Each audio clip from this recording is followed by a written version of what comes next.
In this episode, Icelandic translator Victoria Cribb talks about the literary scene in Iceland, challenges in translating crime fiction, the author Sjón, and the novel The Blue Fox. Victoria Cribb grew up in England. She completed a BA at the University of Cambridge in 1987, an MA in Scandinavian Studies at the University of College London in 1990, and a B.Phil in Icelandic as a foreign language at the University of Iceland in 1994. Between 1984 and 2002, she spent much of her time traveling, studying, and working in Iceland, including several years as an editor at an Icelandic publishing company. She became a full-time translator after moving back to the UK in 2002. She has translated some 50 books by Icelandic authors, including Sjón and Arnaldur Indriðason.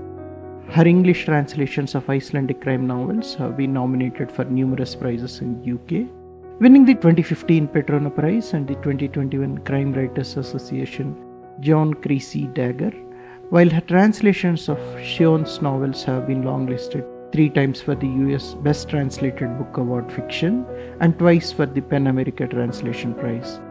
In 2017, she received the Orðstír Honorary Translation Award from the President of Iceland in recognition of her contribution to the translation of Icelandic literature. The article that was mentioned in the podcast about Icelandic writer Sjón is from the book Critical Approaches to Sjón, North of the Sun, and it's part of the Routledge Studies in Contemporary Literature series. Here she is talking about the beginnings of her translation journey. I grew up in the south of England, which was a very monoglot world in the 1970s. You know, there was just... we learned a bit of French at school, but otherwise it was all just English.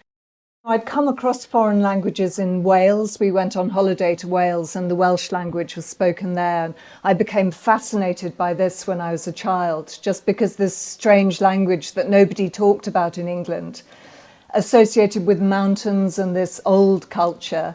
And so I tried to learn some of that. And then I basically started teaching myself all sorts of obscure languages because I missed a lot of school. I was ill a lot. And I mean, it's a long story, so I won't bore you with it. But I discovered Old English at first, and then that I somehow got onto Norwegian. I had some idea I wanted to go to a northern country with mountains and a language that nobody else was learning.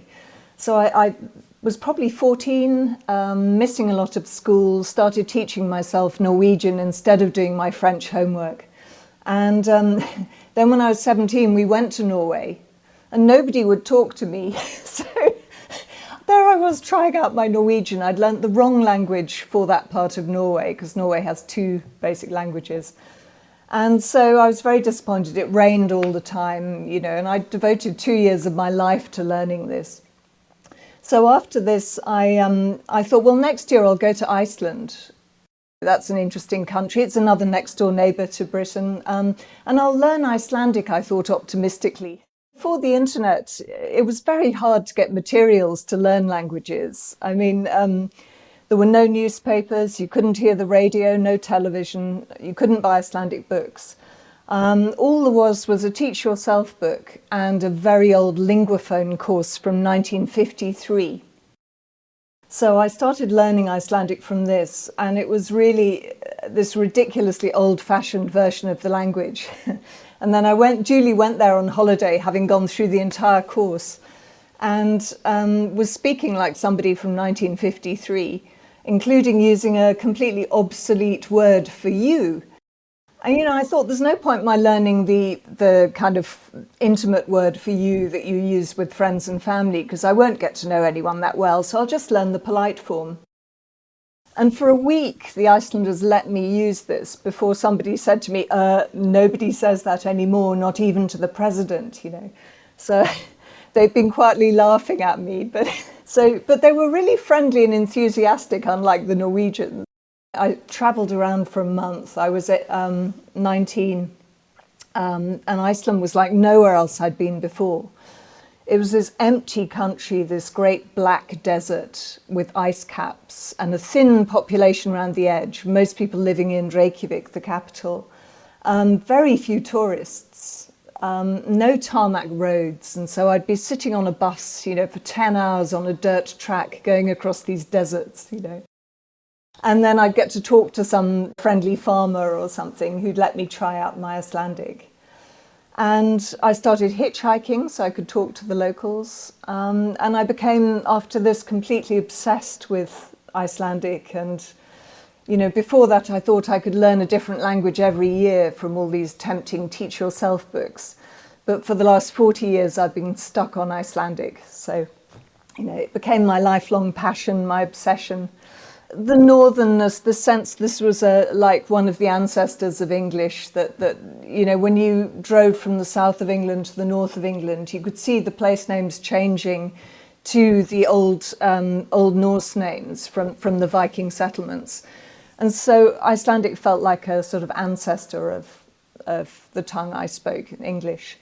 And I was very interested in medieval history.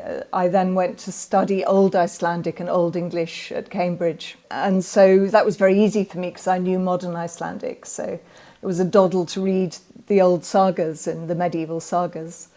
But you couldn't study modern Icelandic in Britain. And so I spent every summer, I would come to Iceland, I would au pair, earn a bit of money and travel around, have adventures, and buy as many books as I could afford, which was very few because they were so expensive, take them back to England and spend the next year. That was all I had to go on until I next went to Iceland. And this went on for 6 years. And then I studied Icelandic finally at MA level at University College London. And I wrote a dissertation about a sort of modernist, postmodernist Icelandic author from the 1960s. Whereas in Britain, normally if you do Icelandic, it's Old Icelandic, it's this medieval language, it's the sagas. So I was very much alone on this course. I was the only person doing it. And then on the back of that, I got a grant to go to Iceland, to go to the university. And so I did Icelandic for foreigners for 3 years in the early 1990s. So yeah, that's really how I got to know Icelandic originally. So it's about 3.5 decades, for the last 3.5 decades that you have been following Icelandic literature. Yes, yeah, really 40 years. And I've just been reading Icelandic literature. I did my best to fill in the time between the sagas and the modern history. There's a really interesting long literary history in Iceland. They were a very poor country. All they had were books and their literature. I think sort of three basic things happened. But, to go back to the 1980s, it was impossible really to find Icelandic books in England apart from the sagas. And they just reissued those or translated those in the Penguin Classics editions. And that's all there was. And then I think there were a few translations of Halldór Laxness, the Nobel Prize winner, but I think they were out of print by then.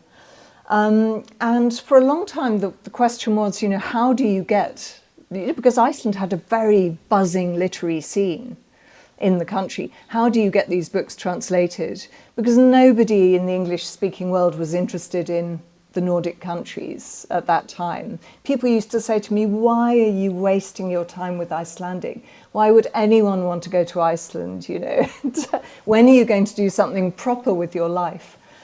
And but what happened really was that the crime writer, Arnaldur Indriðason, who'd introduced really this kind of Swedish crime writing tradition to Iceland. So it was a very new thing in the 90s. He suddenly got picked up by an English publisher, and he suddenly won the biggest crime writers literary prize in Britain, to the horror of the crime writing establishment, who were so thrown by this that they actually changed the categories of prizes. So they shifted all the translations to a separate category, so they couldn't compete anymore with the English-speaking writers. That's interesting. So what was the name of the novel in English? That first one, I think, was Silence of the Grave, I think, that won the prize. And in those days, there was just one man really translating all Icelandic fiction, Bernard Scudder, who sadly died far too young in 2007. But he single-handedly had been translating a lot, and there was one small publisher in the UK producing a lot of literary translations, but they weren't finding an audience. And the question was, how do you find an audience? Well, on the back of Arnaldur Indriðason, suddenly Iceland was this new hot property. So sometimes, you hear a lot of snobbery about crime fiction, about genre fiction in the translation world, but actually, I say, it can be a gateway drug to Icelandic fiction. So somebody reads Icelandic crime novels, they may well go on to read the more literary novels as well, the more difficult ones. So it's not it's not that you just read one type of book or another.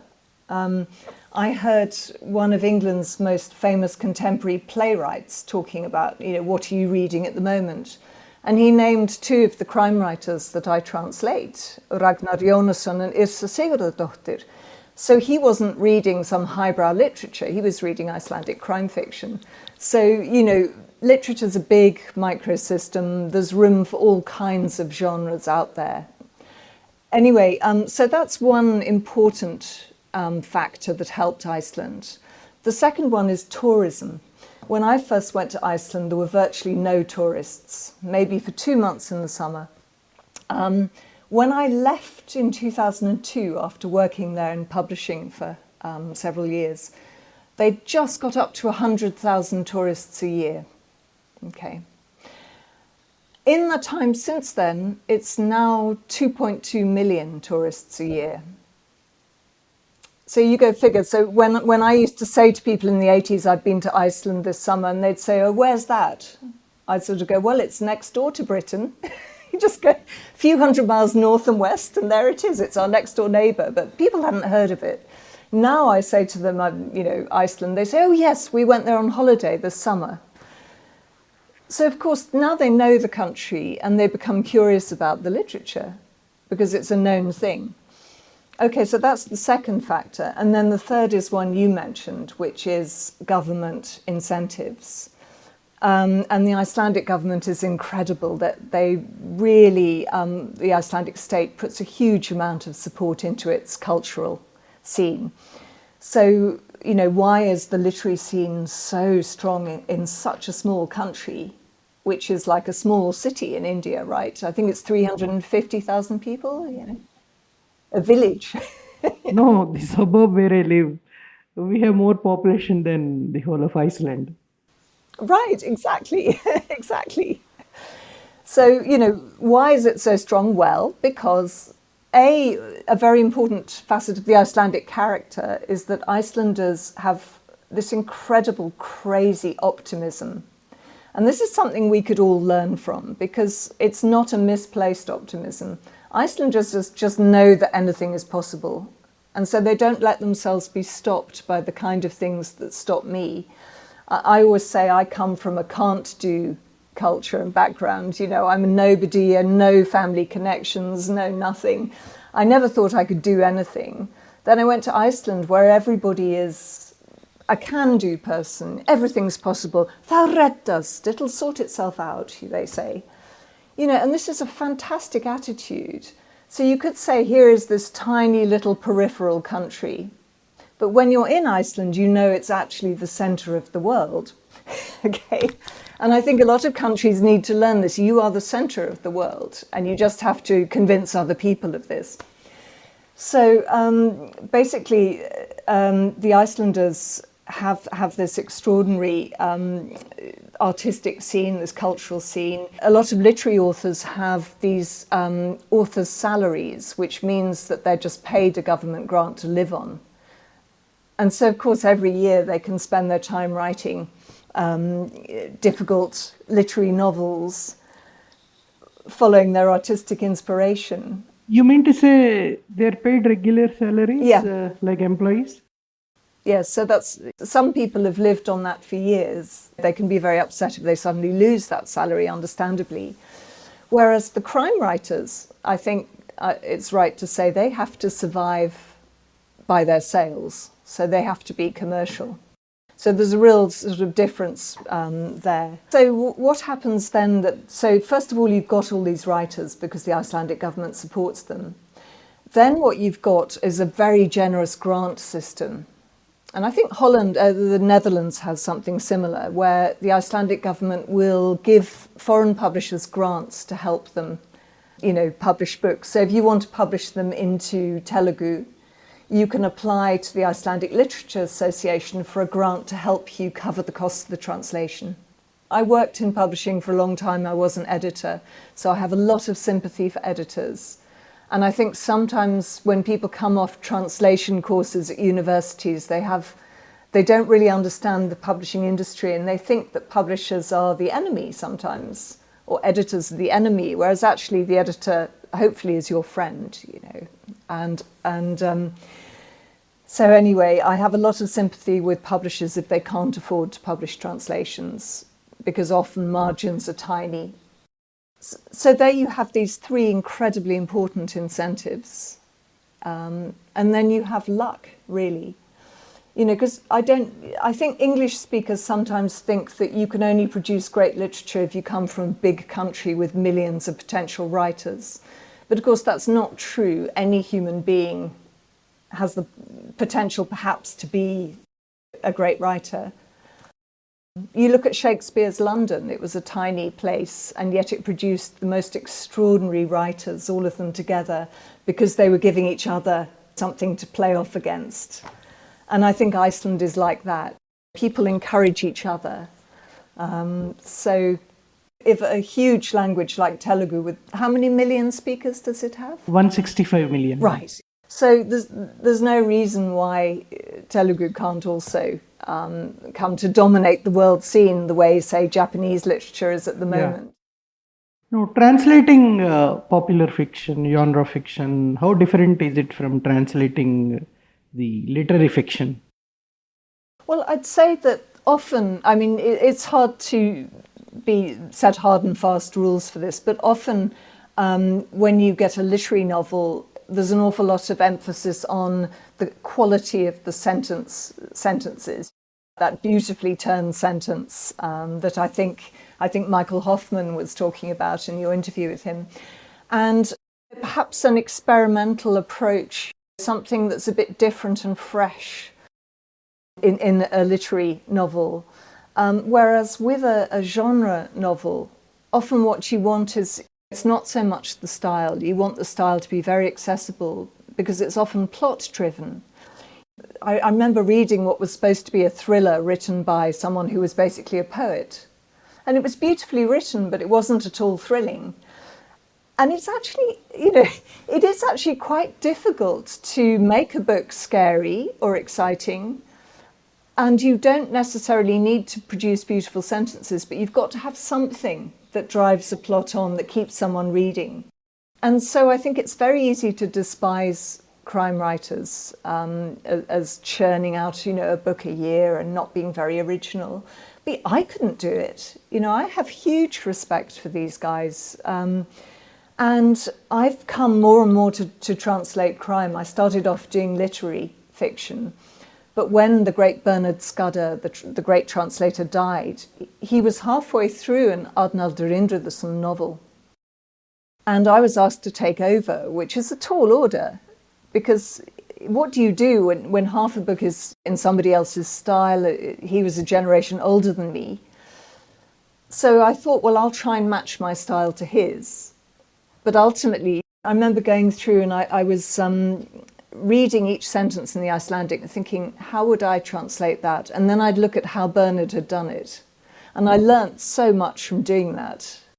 No, it's very interesting. How do you say that your style of translation is different from his? He'd been living in Iceland since the 1970s. And so he'd left at a stage where, say, you had different slang from mine, which was more 1980s slang and so on. And just every human being has a different style. Yeah. So exactly. So I tried to learn as much as I could from him. And this was a very important apprenticeship for me because I got to see how very often he turned a sentence around. English is more complex in its syntax, and Icelandic will often just join sentences with and or but. And if you follow this structure too closely, you get quite a sort of loose, baggy text in English.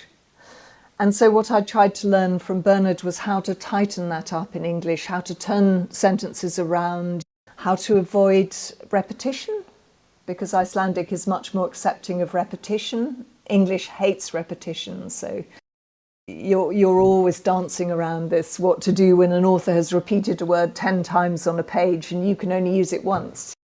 Anyway, I learnt a lot from that, but ultimately I realised that I couldn't make my half of the book sound entirely like Bernard's, and so what I'd have to do was edit his text a bit to bring it closer to my voice and meet somewhere in the middle. So, for someone who has been translating literary fiction, if they want to do popular fiction translation to genre fiction translation, what kind of advice that you give them? Well, I mean, it's much easier to make a living. I could not make a living from just doing literary fiction because it's so time-consuming. I do 3 crime novels every year, and it does feel like running 3 marathons a year. Sometimes they're quite long, 130,000 words, and just physically typing them takes me ages. But I can make a decent living from doing them. I mean, the technical part, well, what I do is, I'm not a big reader of crime fiction in my leisure time, but what I do particularly when I'm going through the stages of editing my translation, I read a lot of modern crime novels as I go along to give me that voice in my head, to make sure, because it's quite formulaic, the kind of language that crime writers use. And so I try to make sure that I'm not using something that's too outdated, that I notice the changes that are happening, and often they're changes towards Americanisms. And, you used to talk about forensics, perhaps they now talk about CSI, all these American, yeah. And also, but the really big difference is to do with editing, I'd say. And this is true for Britain and America, I think. With literary novels, there's very little editing, often a very light edit, in my experience. A literary novel is not there to necessarily be a simple, smooth read. It can be a bit challenging sometimes, it can be a bit strange, it can be quite fresh and different in the way it approaches things. So often editors are quite sensitive about not sticking their oar in and trying to change what you've written. So with the Blue Fox that we're going to be talking about later, the editor was very, very hands-off on that book and said, no, I just want to hear your voice coming through. Whereas with a crime novel, what you're doing is you're going up against massive competition. There are so many crime novels coming out. Why should anyone read your book? So what happens is often that in Iceland, all books are, or most books are produced before Christmas. They come out before Christmas in this thing called the Jólabókaflóð, or the Christmas book flood, which is on one hand a fantastic phenomenon because there's a huge buzz around the books coming out, primetime television programs telling you the latest novels that have come out that week. That's unthinkable in Britain. But on the other hand, this means publishers are suddenly inundated with manuscripts and they have no time to do a heavy edit on a book. And with a crime novel that's very plot-driven, it's very easy to have inconsistencies and mistakes in the plot. And if the poor authors, they're dashing every year, they have to finish by this certain time. And if the book just isn't working, if they don't feel they've quite got it, tough. They either get it out or they don't have a book that year. Whereas in Britain, if your book is not working, you can maybe take several months to rework it, try again. So what happens is you get this Icelandic book, and when it comes to me, often I find as I'm translating, and because I read it maybe 6 times in the process, I start to notice more and more mistakes, which no author could possibly be expected to notice. It's not their fault. So what I learned to do over the years is to edit with the author. So what I do is a long list of questions and sort of do you realize this person is doing this after they're dead, so we kind of, or it's snowing here but suddenly there it's not snowing, or all these little things. And I developed my own techniques which people might find helpful. For example, every time you mention a time word, time of day, day of the week, year, number, highlight it. Then it's very easy to go through and compare them afterwards. The same goes for the weather. When they're referring to what the weather is doing, highlight it in a different colour. So you can very quickly look through the manuscript and see how the weather has mysteriously changed, And so over the years, I've developed these techniques myself. I'm no idea if anybody teaches this kind of thing, but and I do a very careful consistency edit. And then I go to the author, and they're very grateful for this, because an author can't be expected to do this themselves because it becomes too difficult to see your own work. You become blind to it. And so together we go through, and I say maybe, do you think this bit actually could be dropped because it's a bit repetitive or something? And so from years of working with editors, I've come to anticipate what I know the editors are going to say. And rather than handing in the work and having it come back with a lot of editorial comments, the author and I were happy with the book, we send it in. And hopefully the editor says, very good, no mistake. And it really varies. Sometimes the editors will do a very light edit. Sometimes they'll go back and say, very nice, can you rewrite these parts of the book? And of course, I can't rewrite them. So together with the author, somehow together we have to try and rewrite to make the editor happy. And often at the end of it, although the authors may be fed up at having to do extra work, often they do actually say, you know what, I think the book is better now and I wish it could have been edited like that originally in Iceland. So, but I must emphasize that this has to be done with the author's agreement. You should never, ever go and change a book without checking with the author, Now I am referring to the wonderful article you wrote about Author Sjon and the novel Blue Fox, where you were talking about the Icelandic vocabulary and the equivalent English vocabulary. I was reading Damien Searles' is extremely interesting, The Philosophy of Translation. And he says there that there's no such thing as an untranslatable word. He says, of course, you can translate everything. And I think, well, yes, but. And the point is that the Blue Fox takes place in a snowy Icelandic winter. Now, I come from Britain that doesn't have much snow. So we don't have a very well-developed vocabulary for snow in British English. And you hear people saying that this is the language of Shakespeare, this wonderful, copious English tongue with 1 million words in it. But we don't have enough words for snow to translate the Icelandic ones. And I think I've got a list here of Icelandic words, just ones quoted in the Blue Fox. And the interesting point about them is that they have a different stem, so they're not. Each word is quite different sounding, so I'll read a few of them for you. Skafl, hríð, lausamjöll, breiða, renningskófið, skafið, hjall, snjókot, bylur, færð, fannbreiða, harðfenni. Now, almost all of these have to be translated into English with some variety of snow. Snowdrift, snowflake, snowstorm. Notice the problem, it becomes so boringly repetitive.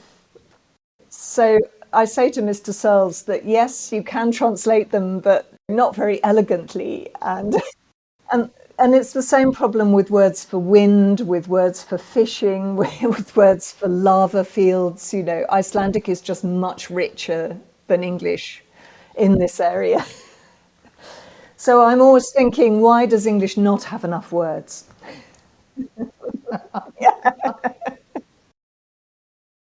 Before we get into the detailed discussion on the Blue Fox, could you please introduce us the author of the novel, The Blue Fox, Sjón? Yes, well, Sjón is this amazing Icelandic phenomenon. Sjón is his pen name. It means vision, and it's a feminine noun. So it's quite unusual for a man to write under a feminine name like that. And he's been writing since he was very young. He started publishing his own poetry when he was about 15, I think. And in those days, when I first went to Iceland, Icelanders would often walk around the nightclubs in town with bags of books where they'd written their own books and they were selling them themselves just at the pub or something. This is how Sjón really started.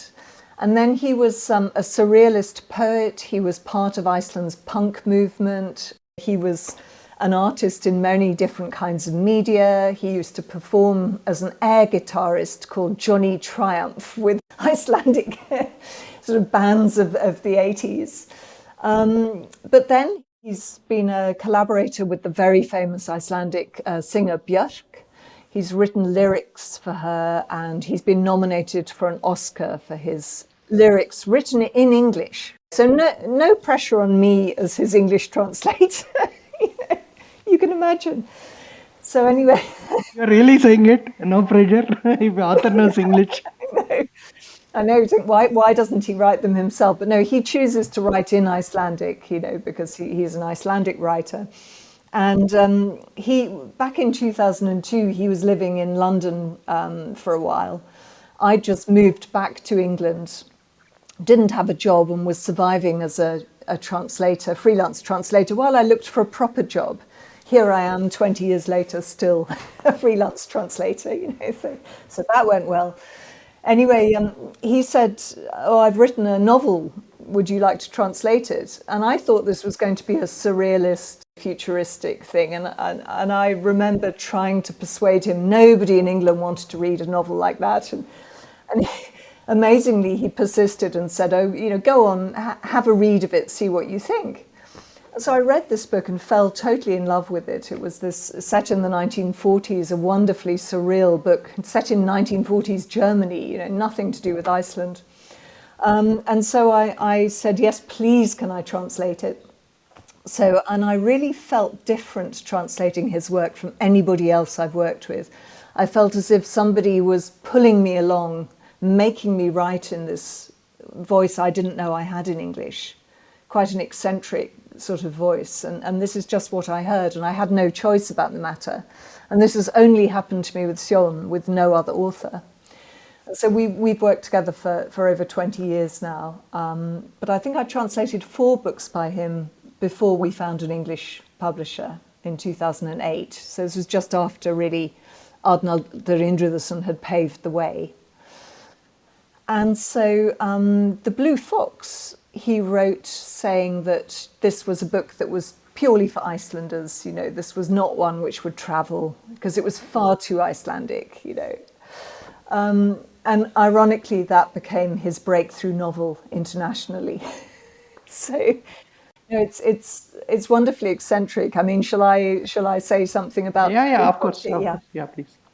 So it's a very short novella, and it starts off with the story of an Icelandic parson or vicar, the Reverend Baldur Skuggason.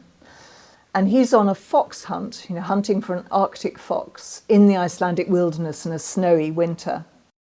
And, there's very little text on each page in this section. One chapter is a single line, which just goes, so Reverend Baldur at this stage has got stuck in a snowdrift, which is obviously quite tough. And the next chapter just says, the night was cold, and of the longer variety, which is a splendidly ironic way of, Yeah. And this is very Icelandic. This Reverend Baldur is really the sort of anti-hero you've had in Icelandic literature, going right back to the sagas, of this rather terrible man who nevertheless is fighting against the elements, and you can't help rooting for him on some level. Although he's a monster, he's also, just incredibly tough. So the first section of the book is really about his fox hunt. And after this blue vixen, blue is this colour of an Arctic fox, which in Icelandic is called peat red. So this just shows how languages do not map onto each other, especially about colours. This came as a surprise to me to discover that we don't have Arctic foxes in Britain, but I think in Canada, where they do, they refer to this particular colour of pelt as blue, whereas in Icelandic they'd call it peat red, which means... How did you get this detail? I think I found out because the Germans had translated the book first, and the title came via the German. Okay. Because the Icelandic title is Skuggabaldur, and this is something I'm quite sad about that didn't happen with the translation. A Skuggabaldur, as Icelanders will know, is a creature of folklore, which is half fox, half cat, and quite an evil creature. And so I think I wanted to call the book something like The Were Fox, as like a werewolf, but a werefox. Or at least to put an author's, just a note at the front, just one short line saying, a Skuggabaldur is a creature of folklore, this cross between a cat and a fox, because this is quite important for the story. And it's an inversion of Baldur Skuggason, the priest. His name is an inversion of Skuggabaldur, which is an evil creature. Okay. I think people can find that by Google now, but the publisher just said no, they didn't think this was necessary. And so this remains a puzzle in the book of what a Skuggabaldur is. But since the whole book is set up as a puzzle, is a question, does that really matter, this loss in translation? Anyway, the next section of the book is about some of the parishioners of this priest, Friðrik, who's a botanist, and Abba, who's this Down syndrome woman who's just died before the story begins. And then there's Haldan, the Egypt, or the idiot, who's a simple-minded man, now we'd say an intellectually disabled man.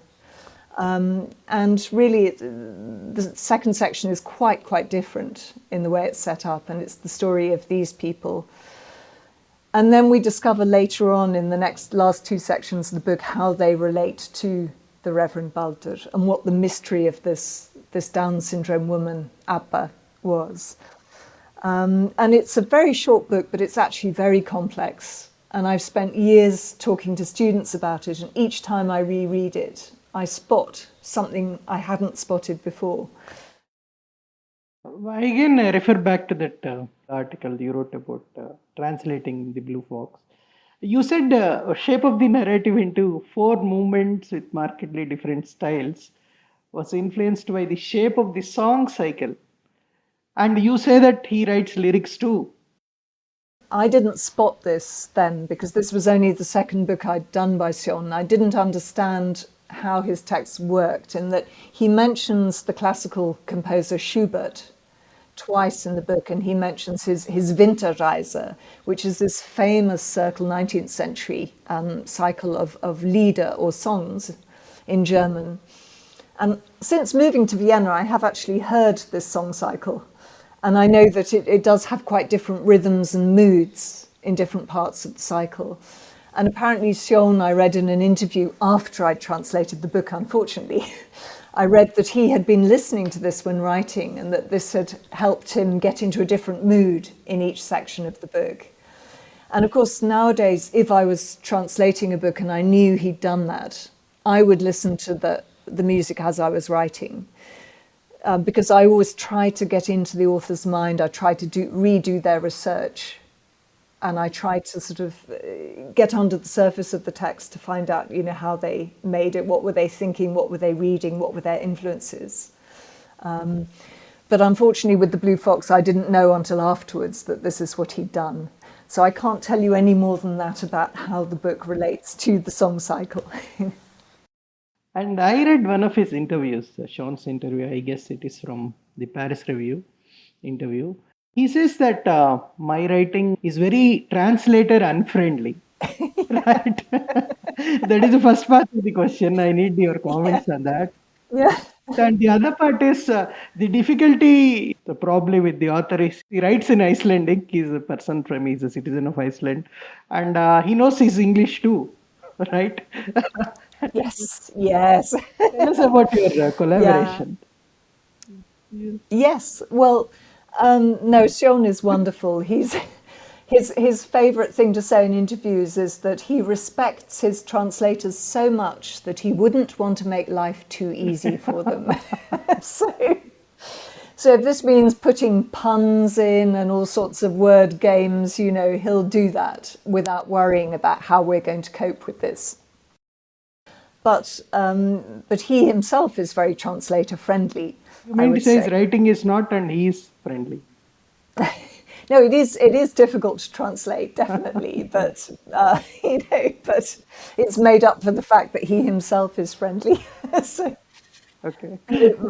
my joke about AI is that I've discovered one thing that I can do that AI can't do, and hopefully will never be able to do. And do you know what that is? No, I can have a cup of coffee with the author. that's wonderful. So that's what I do. Every year I go to Iceland, I have a cup of coffee with Sjón, and we talk, and I listen to what he's been thinking, what he's been doing recently. Not specifically asking, I never ask, what do your books mean or anything like that. I just want to get inside his head to just hear what he's interested in at the moment, or, what he's working on. And and then he's very kind about answering questions. But what he doesn't do is micromanage the texts. Now, his English is so good that he could just intervene and interfere all the time, but he's, I think perhaps because he's used to being an artistic collaborator with people, he's very respectful of other people's work. So he's very hands-off. He'll read the text and he might comment on something, but mostly he just leaves me, he treats it as my work. So I do my absolute best to try and make it Sjón's work in English. I can understand perfectly when authors say that they think a book should be their voice, the translator's version of something. And if I was translating Tolstoy and was one of 20 people who translated Tolstoy, then yes, it would be my version of Tolstoy. But with Sjón, because these are the only translations of his books, I want them to be Sjón's books in English, not my books, if you see what I mean. So I do my absolute best to try and get inside his head to try to make it his book in English. Sometimes I reread the books and I see mistakes. We're all human, we make mistakes, and I think, oh, why didn't I notice that at the time? I translated that wrongly. And he must have seen it, but he didn't come to me and say, you did that wrong. He's just, I'll let it stand. And so I think that's incredible. Where authors interfere is often when they're actually not very good at English, and then it's because they think something should be a literal translation. But most of my authors are very good at English, and so they don't interfere because they respect a native speaker. Coming back to the Blue Fox, it takes place in the 19th century in the Icelandic countryside, right? So, did it require any special effort from you to actually get the translation done? Yes, I mean, I'm very familiar with the world it's describing. It's set in the 1880s, but the culture, especially in the Reverend Baldur chapters, the culture it refers to is something that's been existing in Iceland for hundreds of years. And I've spent so much of my life reading Icelandic literature. So the Icelandic's not a problem. The problem is the English. How on earth do you convey this feeling I have about Iceland in English? And I sometimes say that I didn't really want to become a translator, and the last thing I want to do is strip Icelandic books of their Icelandicness. I love the Icelandic language. I don't want to turn it into an English artifact. So it's ironic that that's my job. But with the Blue Fox, it's actually, I think the Icelandic shines through the text in a way that I would never do if I was translating a crime novel. And I translated it more than 20 years ago. I would probably do many things differently now. I think I was much freer then because I had never worked with editors, so I wrote what I wanted to. I wasn't trying to please this kind of teacher who was going to come and correct my work. So there are many things now I think of as rough or ready, but it has, I think, it's got a voice which is quite distinctive, which was dictated by Sjón's text. And what I wanted to do was give this feel of Icelandicness, this feel that it was set in the past, and also harking back to a distant past. But so it's no exact version of English. There are maybe some elements of 19th century or sort of more old-fashioned English in there. And other times I'm trying to evoke this sense of, you know, the Reverend Baldur, that this is perhaps an English that could be even older. So it's a pastiche, I suppose, but some of it is quite modern in tone. So I'm just trying to give a feel of strangeness, I suppose, to the English reader. Yeah. Chaya Publications, it is getting the Blue Fox into Telugu very soon. They are acquiring they are in the process of acquiring the translation rights. Probably the translator will get in touch with you for any clarification. Well, that would be lovely. Yes, I'd really like that, because I love, you know, often just because English is, you know, this lingua franca, often people use the English versions of books, which is really sad if there are Icelandic translators, you know, in that country. It's very unfair on them. But unfortunately, this is what happens. They will use my versions, for example. But no, I'm very, very happy to work with, you know, I'd love to work with, I'd be fascinated to hear what sort of problems Telugu encounters with translating this world, you know. Now, what are you currently working on?